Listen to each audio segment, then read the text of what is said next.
Hello बच्चों, आइए हम प्रश्न देखते हैं। प्रश्न है हमारा कि नीचे दिए गए दो केसों का अध्ययन करें। इन दोनों केसों का सही निष्कर्ष क्या होगा। हमें दो केस दिए हैं, केस 1 और केस सेकंड।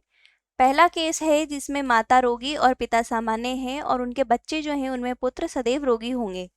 दूसरा केस है जिसमें माता रोगी है, पिता सामान्य है और इनमें पुत्र व पुत्रियां रोग दर्शा सकती है।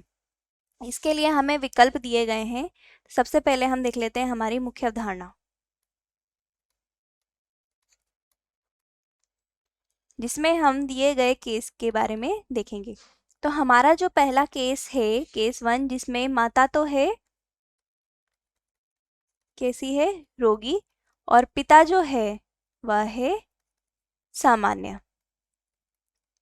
तो इस स्थिति में क्या होगा, इस स्थिति में वह कह रहा है कि जो इनके जो पुत्र होंगे, जो इनके पुत्र हैं वह सदैव रोगी हैं। तो यह स्थिति तभी हो सकती है जब जो रोग है वह कैसा हो, एक्स लग्न हो, यानी एक्स जीन पर पाया जाने वाला हो और वह अप्रभावी हो। क्योंकि प्रभावी स्थिति में पुत्र जो एक्स लग्न है और अप्रभावी है, इस स्थिति में हो तो पुत्र सदैव रोगी होंगे। क्योंकि जो पिता है वह सामान्य है तो पिता के जीन भी अप्रभावी हैं। तो पिता और माता के जीन मिलकर पुत्र को क्या बनाएंगे, रोगी बनाएंगे। अब हम देखते हैं हमारा जो केस सेकंड है या दूसरा केस है, जिसमें माता जो है रोगी है और पिता सामान्य है। तो ऐसी स्थिति में जो बच्चे होंगे वह कह रहा है कि पुत्र और पुत्रियां क्या कर सकती है, रोग दर्शा सकती है। तो इस स्थिति के लिए क्या होगा, इस स्थिति में जो रोग होगा वह होगा ऑटोसोमल प्रभावी या ऑटोसोमल अप्रभावी।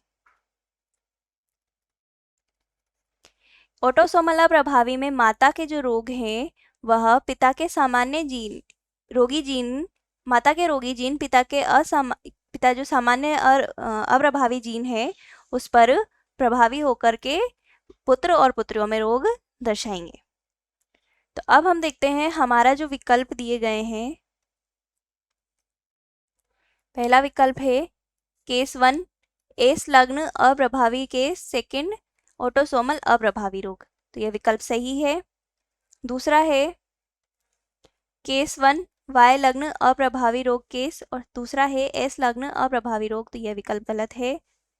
तीसरा है केस 1 व केस सेकंड दोनों ही एक्स लग्न अप्रभावी रोग है, तो यह विकल्प गलत है।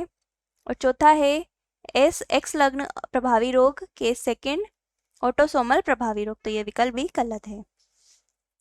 क्योंकि पहले केस में पुत्र सदैव रोगी हो रहे हैं तो यह अप्रभावी एस लग्न अवस्था में ही संभव है।